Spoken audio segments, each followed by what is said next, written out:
Hi, welcome back to my YouTube channel. ರಜೆ ಎಲ್ಲ ಮುಗಿತಾ ಬಂತಲ್ಲ, ಅದಕ್ಕೆ ಸಂಡೇ ಆಗಿರೋದ್ರಿಂದ ಒಂದಿನ ಅಮ್ಮನ ಮನೇಲಿ ಇದ್ದೋಗೋಣ ಅಂತ ಬಂದಿದ್ವಿ. ಇವತ್ತು ನಾವು ಅಜ್ಜಿ ತಾತ ಮನೆಗೆ ಬಂದಿದ್ದೀವಿ. ಇವತ್ತು ನಾವೆಲ್ಲ ಬಂದಿದ್ದೀವಲ್ಲ, ಅದಕ್ಕೆ ನಮ್ಮ ತಾತ ಅಜ್ಜಿ ಮುಂಜಾನೆ ಕಿತ್ಕೊಂಡು ಹೋಯ್ತಿದ್ದಾರೆ ಚಿಕನ್ ಫ್ರೈ ಮಾಡೋಕ್ಕೆ.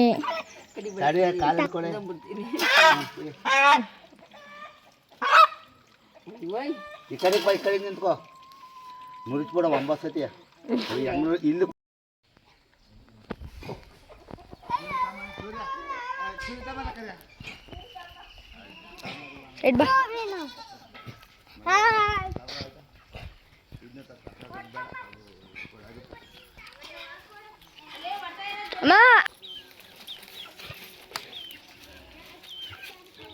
ಚೋರಿ ತಾಮರ್ಲಾ ಆಯ್ಕೊಂಡು ಹೋಗ್ತೀವಿ. ಕೈ ನಂಬ್ಕೊತದಲ್ಲ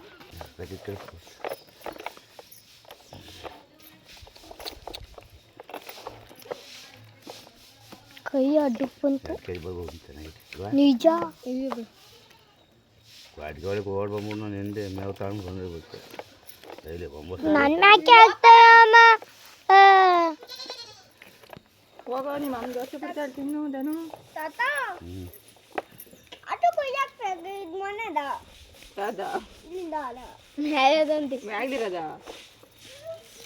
ಇವಾಗ ಹಿಡ್ಕೊಂಡೋಗು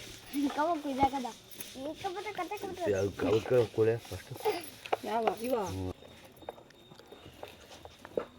ಅಣ್ಣ ಬಾ, ಇದು ಕೊಯ್ಯಂಗಿ ಚೆನ್ನ ಒಂದು ಕೈ ಅಡ್ಡ ಇಟ್ಕೊಂಡು ಇಟ್ಕೊಂಡಿದ್ದೆ. ಅಣ್ಣ ಇಟ್ಕೊ ಬಾಳು ಬೇಗ. ಸಾಕಾಯ್ತು, ಹೋಗೋ. ಒಂದೊಂದ್ಸ ಇಟ್ಕೊತೀವಿ. ಬಿಡು ಬಿಡು ಈಗ.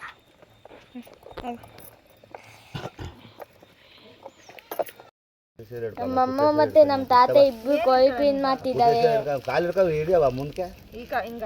ಹ್ಞೂ ಇದು ಜಾಸ್ತಿ ಇಲ್ಲ ಒಂದು ಮಣ್ಣು ಮಾಡ್ದ. ನಾನು ಆಮೇಲೆ ಕ್ಲೀನ್ ಮಾಡ್ತೀನಿ ಮಡ್ಗೋದು.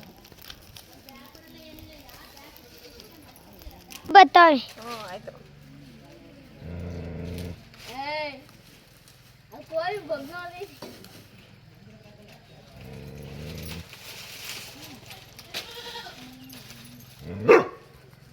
ಸಾಕಾ?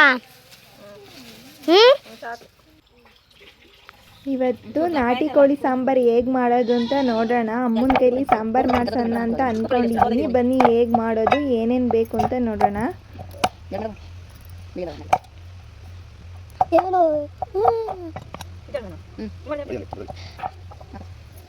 ಅಮ್ಮನ ಕೈಲಿ ಸಾಂಬಾರು ಮಾಡ್ಸೋಣ ಅಂತ ಎಲ್ಲ ಮಸಾಲೆಗೆಲ್ಲ ರೆಡಿ ಮಾಡಿಕೊಡ್ತಾ ಇದ್ದೀನಿ.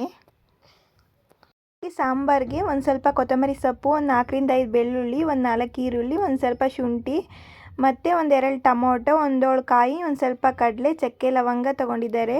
ಒಂದು ಜಾರ್ಗೆ ಮತ್ತು ಈರುಳ್ಳಿ ಬೆಳ್ಳುಳ್ಳಿ ಖಾರ ರುಬ್ಕೊಳೋಕ್ಕೆ ಎಲ್ಲ ಹಾಕೊಂಡು ರುಬ್ಕೊತಿದ್ದಾರೆ.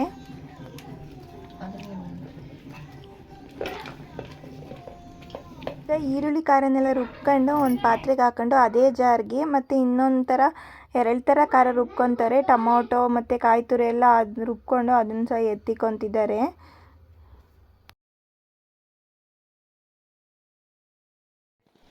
ಈಗ ಒಲೆ ಮೇಲೆ ಒಂದು ತಪ್ಪಲಿ ಇಟ್ಕೊಂಡು ಅದಕ್ಕೊಂದು ಸ್ವಲ್ಪ ಎಣ್ಣೆ ಹಾಕ್ಕೊಂಡು, ಎಣ್ಣೆ ಚೆನ್ನಾಗಿ ಕಾಯಬೇಕು. ಒಲೆಯಲ್ಲೇ ಅಡುಗೆ ಮಾಡ್ತಿರೋದು ಇವತ್ತು, ಗ್ಯಾಸಲ್ಲಿ ಮಾಡ್ತಿಲ್ಲ. ಒಲೆಯಲ್ಲಿ ಅಡುಗೆ ಮಾಡಿ ಊಟ ಮಾಡಿ ತುಂಬ ದಿನ ಆಗಿತ್ತು, ಅದಕ್ಕೆ ಒಲೆಯಲ್ಲೇ ಮಾಡೋಣ ಅಮ್ಮ ಅಂತ ಹೇಳ್ಬಿಟ್ಟು ಒಲೆಯಲ್ಲೇ ಮಾಡ್ತಿದ್ದೀವಿ.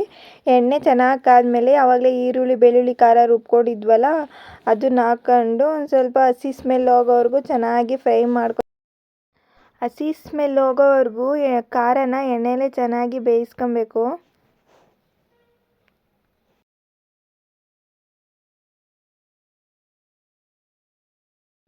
ಈಗ ಒಂದು ಅರ್ಧ ಸ್ಪೂನ್ ಅರಿಶಿನ ಪುಡಿ, ಒಂದು ಸ್ವಲ್ಪ ಖಾರಕ್ಕಾಗೋಷ್ಟು ಉಪ್ಪು ಹಾಕ್ಕೊಂಡು ಚೆನ್ನಾಗಿ ಮಿಕ್ಸ್ ಮಾಡ್ಕೊತಾ ಇದ್ದೀನಿ.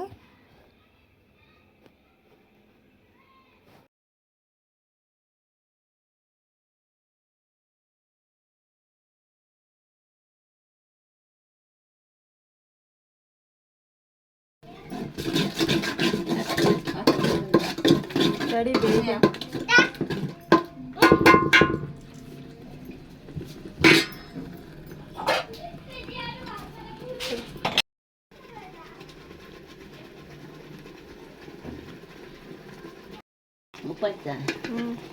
ಈಗ ಮಸಾಲೆ ಎಲ್ಲ ಚೆನ್ನಾಗಿ ಬೆಂದಿದೆ. ಇವಾಗ ಒಂದೆರಡು ಸಲ ವಾಶ್ ಮಾಡಿಕೊಂಡು ಚಿಕನ್ ಅದರೊಳಗೆ ಹಾಕೊಂತಿರೋದು.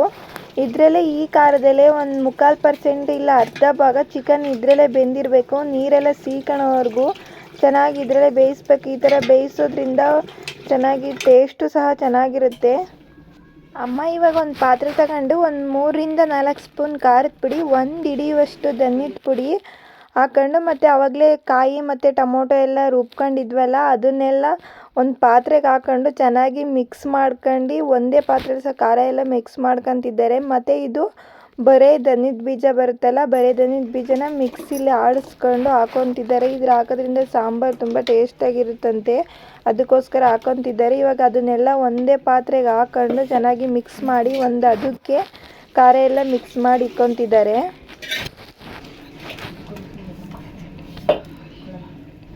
ನೋಡಿ ಇವಾಗ ಚಿಕನ್ ಒಂದು ಸ್ವಲ್ಪ ಬೆಂದಿದೆ, ಇನ್ನೂ ಒಂದು ಸ್ವಲ್ಪ ನೀರು ಸೀಕೊಬೇಕು. ಅಷ್ಟೊತ್ತಿಗೆ ಒಂದು ಪಲ್ಯಕ್ಕೆ ರೆಡಿ ಮಾಡ್ಕೊಂಬಿಡೋಣ ಅಂತ ಕೊಡಲೆಲ್ಲ ಒಂದು ಪಾತ್ರೆ ಇಟ್ಕೊಂಡು ಒಂದು 2-3 ಸ್ಪೂನ್ ಎಣ್ಣೆ ಹಾಕ್ಕೊಂಡು, ಎಣ್ಣೆ ಚೆನ್ನಾಗಿ ಕಾದ್ಮೇಲೆ ಸಾಂಬಾರಿಗೆ ರುಬ್ಬಿಕೊಂಡಿದ್ವಲ್ಲ ಈರುಳ್ಳಿ ಬೆಳ್ಳುಳ್ಳಿ ಖಾರ ಅದನ್ನ ಸ್ವಲ್ಪ ಹಾಕ್ಕೊಂಡು ಹಸಿ ಸ್ಮೆಲ್ ಹೋಗೋವರೆಗೂ ಚೆನ್ನಾಗಿ ಬೇಯಿಸ್ಕೊತಾ ಇದ್ದೀನಿ.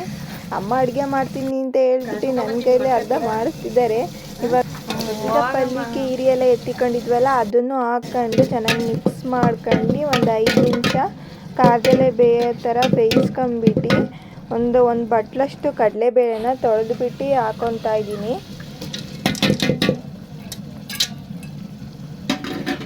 ಈಗ ಕಡಲೆಬೇಳೆ ಹಾಕೊಂಡಿದ್ದಾದಮೇಲೆ ಆವಾಗಲೇ ಸಾಂಬಾರಿಗೆ ಎಲ್ಲ ಒಂದೆಲ್ಲ ಕಲಿಸ್ಕೊಂಡು ಇಟ್ಕೊಂಡಿದ್ವಲ್ಲ ಅದನ್ನೇ ಖಾರನೇ 2 ಸೌಟಷ್ಟು ಹಾಕೊಂಡು ಚೆನ್ನಾಗಿ ಮಿಕ್ಸ್ ಮಾಡಿ ಒಂದು ಅದಕ್ಕೆ ಬರೋವರೆಗೂ ಖಾರ ಎಲ್ಲ ಹಾಕೊಂಬಿಟ್ಟು ಒಂದು ಸ್ವಲ್ಪ ನೀರು ಹಾಕಿ ಅದು ಕಾಳೆಲ್ಲ ಒಂದು ಸ್ವಲ್ಪ ಬೇಯಬೇಕಲ್ಲ, ಅದಕ್ಕೋಸ್ಕರ ಬೇಯೋದಕ್ಕೆ ಇಟ್ಕೊತಾ ಇದ್ದೀನಿ.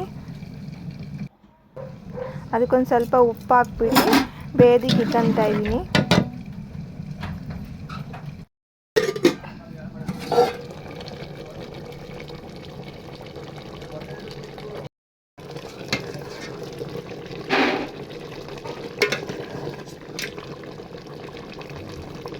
ಈಗ ಒಂದು ಅರ್ಧ ಗಂಟೆ ಆಯಿತು. ಇವಾಗ ಒಂದು ಸ್ವಲ್ಪ ಚಿಕನ್ ಚೆನ್ನಾಗಿ ಬೆಂದಿದೆ. ಇವಾಗ ಖಾರ ಹಾಕ್ಕೊತಾ ಇದ್ದೆ ಅಮ್ಮ.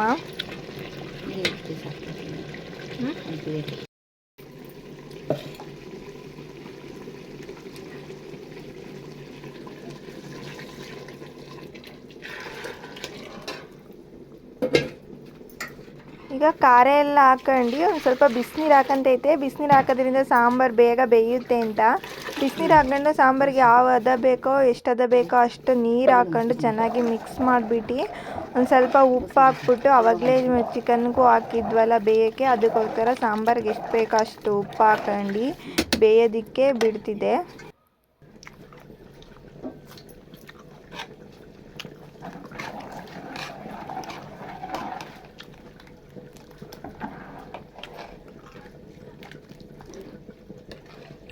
ಆವಾಗಲೇ ಪಲ್ಯಕ್ಕೆ ಇಟ್ಕೊಂಡಿದ್ವಲ್ಲ, ಇವಾಗ ಕಾಳೆಲ್ಲ ಬೆಂದಿದೆ. ಇದು ಕಾಯಿ ಪಚ್ಚಡಿ ಅಂತ ಹಳ್ಳಿ ಕಡೆ ಮಾಡ್ತಾರೆ, ಗೊತ್ತಿರುತ್ತೆ ನಿಮಗೆ.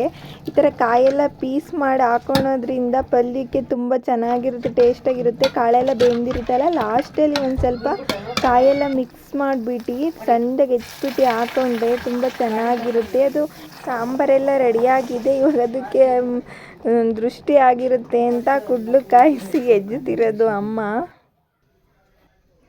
ನಮಗೆ ಸಾಂಬಾರೊಳಗೆ ಪೀಸ್ ತಿನ್ನೋಕ್ಕೆ ಅಷ್ಟು ಇಷ್ಟ ಆಗೋಲ್ಲ, ಅದಕ್ಕೋಸ್ಕರ ಈ ಥರ ಫ್ರೈ ಥರ ಮಾಡ್ತಾರೆ. ಒಲೆ ಮೇಲೆ ಒಂದು ಬಾಣಲಿ ಇಟ್ಕೊಂಡು ಒಂದು ಸ್ವಲ್ಪ ಎಣ್ಣೆ ಹಾಕ್ಕೊಂಡು, ಎಣ್ಣೆ ಚೆನ್ನಾಗಿ ಕಾದ್ಮೇಲೆ ಒಂದು ಸ್ವಲ್ಪ ಕರಿಬೇವಿನ ಸೊಪ್ಪು, ಜಜ್ಜಿದ ಹಸಿರು ಮೆಣಸಿನ್ಕಾಯಿ, ಒಂದು ಸ್ವಲ್ಪ ಬೆಳ್ಳುಳ್ಳಿನ ಹಾಕ್ಕೊಂಡು ಆವಾಗಲೇ ಈರುಳ್ಳಿ ಖಾರ ಇತ್ತಲ್ಲ ಅದನ್ನೇ ಹಾಕ್ಕೊಂಡು ಹಸಿ ಸ್ಮೆಲ್ ಹೋಗೋವರೆಗೂ ಚೆನ್ನಾಗಿ ಫ್ರೈ ಮಾಡ್ಕೊಬೇಕು.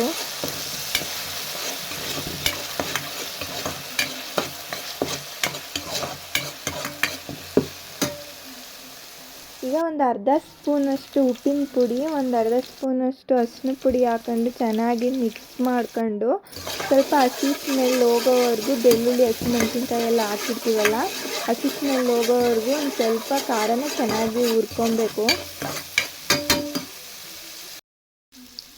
ನೋಡಿ ಇವಾಗ ಖಾರ ಎಲ್ಲ ಚೆನ್ನಾಗಿ ಎಣ್ಣೆ ಬಿಟ್ಟಿದೆ. ಇವಾಗ ಸಾಂಬಾರೊಳಗಿರೋ ಪೀಸೆಲ್ಲ ತಗೊಂಡು ಬಾಣಲಿ ಒಳಗಡೆ ಹಾಕೊಂಡು ಚೆನ್ನಾಗಿ ಮಿಕ್ಸ್ ಮಾಡ್ಕೊಂಡು ಒಂದು 10 ನಿಮಿಷ ಬೇಯಿಸಿದ್ರೆ ಸಾಕು. ಅದು ಉಪ್ಪು ಖಾರ ಎಲ್ಲ ಚೆನ್ನಾಗಿ ಇಳ್ಕೊಳ್ಳೋವರೆಗೂ ಒಂದು 10 ನಿಮಿಷ ಚೆನ್ನಾಗಿ ಫ್ರೈ ಮಾಡ್ಕೊಂಡ್ರೆ ಸಾಕು. ಏಕೆಂದರೆ ಪೀಸ್ ಎಲ್ಲ ಚೆನ್ನಾಗಿ ಬೆಂದಿರುತ್ತೆ. ಸಾಂಬಾರೆಲ್ಲ ಏನು ಬೇಯಿಸೋ ಅವಶ್ಯಕತೆ ಇರೋಲ್ಲ. ಒಂದು 10 ನಿಮಿಷ ಈ ಥರ ಖಾರ ಎಲ್ಲ ಇಳಿಯೋವರೆಗೂ ಚೆನ್ನಾಗಿ ಮಿಕ್ಸ್ ಮಾಡಿಕೊಂಡ್ರೆ ಸಾಕು. ಇದು ರೆಡಿಯಾಗಿರುತ್ತೆ. ಇದು ತುಂಬ ಖಾರವಾಗಿ ತುಂಬ ಚೆನ್ನಾಗಿರುತ್ತೆ ತಿನ್ನೋದಕ್ಕೆ. ಈಗ ಅಡುಗೆ ಎಲ್ಲ ರೆಡಿಯಾಗಿದೆ. ಈ ಥರ ಊಟ ಯಾರೆಲ್ಲ ಇಷ್ಟಪಡ್ತೀರಾ ಒಂದು ಲೈಕ್ ಕೊಡಿ. ಇನ್ನೂ ಸಬ್ಸ್ಕ್ರೈಬ್ ಮಾಡ್ಕೊಂಡಲೇ ನನ್ನ ಚಾನಲ್ನ ಯಾರೆಲ್ಲ ನೋಡ್ತಿದ್ದೀರಾ ಪ್ಲೀಸ್ ನನ್ನ ಚಾನಲ್ನ ಸಬ್ಸ್ಕ್ರೈಬ್ ಮಾಡ್ಕೊಳ್ಳಿ, ಸಪೋರ್ಟ್ ಮಾಡಿ. Thank you for watching.